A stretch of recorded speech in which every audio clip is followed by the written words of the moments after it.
Most of the குழுவி அந்த censor board குழுவினர் அவங்க பார்த்து ஏற்கனவே ஓகே பண்ணதுக்கு recommendation after the giving recommendation there is no jurisdiction to the chairperson therefore set aside the order passed by the chairperson and directed to the issue certificate to the film therefore அது என்ன சொல்லியிருக்காங்கனாக்கா உடனடியாக வந்து certificate கொடுக்கணும் அப்படின்னு சொல்லியிருக்கிறாங்க.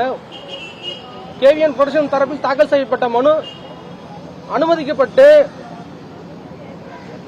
Certificate வழங்க உத்தரவிடப்பட்டுள்ளது.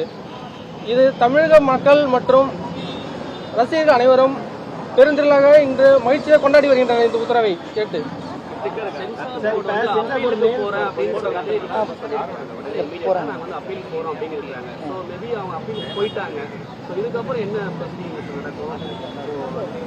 இரு தரப்பு வாதங்களையும் கேட்டு நீதிபதி சட்டப்படி தெர் இஸ் நோ ஜூரிஸ்டிக்ஷன், அவருக்கு பவரே கிடையாது அப்படின்னு சொல்லிட்டு அனைத்து வாதங்களையும் கேட்டு சட்டப்படி ஆராய்ந்து மாண்புமிகு நீதிபதி அவர்கள் இன்னைக்கு தீர்ப்பு அளித்துள்ளனர். இது வேண்டுமென்ற இழுத்தடிக்கணும்.